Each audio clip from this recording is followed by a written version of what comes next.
Emma Carter had always been the firecracker in the family, brilliant, determined, and fiercely independent. She'd built a successful career in New York, living the kind of life she used to dream about from her small town bedroom in Idaho. But on that cold November morning, none of it mattered.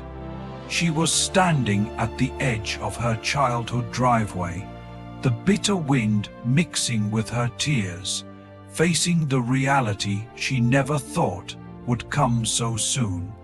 Her father, Daniel Carter, had died of a heart attack. He wasn't just her dad. He was the anchor, the quiet hero, the man who worked 14-hour shifts as a mechanic to put her through college. The same man who once walked 5 miles in a snowstorm because her car broke down during finals week. He'd always shown up for her, always, but she'd outgrown him, or so she thought.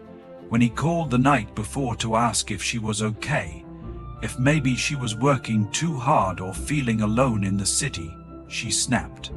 She told him he was overbearing, that she was not a little girl anymore. Then she hung up. Now, that would be their last conversation. In the days that followed, Emma moved like a ghost through the funeral arrangements. Friends and neighbors brought casseroles and memories, but nothing filled the void or silenced the echo of her guilt. After the service, Emma found herself in her father's garage, surrounded by tools, grease, stained rags, and old coffee mugs. She sat on the same wooden stool where she once watched him fix engines while giving life advice she pretended not to hear. On his workbench, she found a box with her name on it. The handwriting was unmistakable, strong, slanted, unshakably familiar. Inside was a worn leather journal and a letter. "Dear Em, if you're reading this, I'm probably not around anymore. I didn't want to make a big deal of it, but I've been feeling unwell for a while. I didn't want to worry you. You've always been strong, and I've always been proud of that. But I also know strong people carry invisible weights. I wrote this journal because sometimes the things we need most are the words we couldn't say face to face. Maybe it'll help, maybe it won't, but it's yours now. Love always, Dad." Emma clutched the journal like a lifeline. She spent the next few weeks in Idaho, away from city noise, poring through page after page. Her father had written about everything: his struggles, his fears, his dreams, and, most of all, his love for her. There were stories she'd never heard, like the time he almost sold his toolbox to pay for her textbooks, but was saved by a last-minute side job, or how he would sit up at night wondering if she'd eaten dinner alone. There were pages titled "When She Fails" and "When She Succeeds," filled with guidance he hoped she'd never need, but left anyway, just in case. Each entry was a thread sewing her broken heart back together. One particular night, she sat under the stars with the journal open on her lap.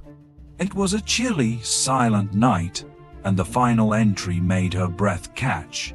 "Emma, if you're ever truly lost, don't just look forward, look inward. I know you want to make something of yourself, but what you become should never cost you who you are. Never confuse strength with silence, or success with peace. You don't have to be unstoppable, just unafraid to start over. And Em, when you feel like you've failed, that's when you're closest to becoming everything I always knew you could be." She broke down, not out of sadness, but because she finally understood. His greatest gift wasn't the money, the sacrifices, or even the journal. It was the belief he had in her, even when she didn't believe in herself. Months later, Emma made a bold choice. She quit her job in the city. She launched a small business repairing old vehicles and mentoring young women in trades, right in her father's garage. She called it Carter's Heart. The tagline read, "Built with love, run with purpose." It wasn't glamorous. It wasn't six figures, but it felt real. Word spread fast. Her story inspired others. Articles were written. A community formed. Girls who never thought they had a place in the world of tools and engines suddenly saw themselves in Emma's mirror. One evening, after helping a 16-year-old fix her first carburetor, the girl looked up at Emma and said, "You remind me of someone who's been through a lot, but never let it stop them." Emma smiled. "I had a good teacher." This story teaches us sometimes the greatest wisdom comes not from books or degrees, but from those quiet, consistent voices we take for granted. The ones who love us enough to let us fall, but never stop believing we'll rise. And the most powerful journey isn't the one that takes you far away. It's the one that brings you back to who you truly are.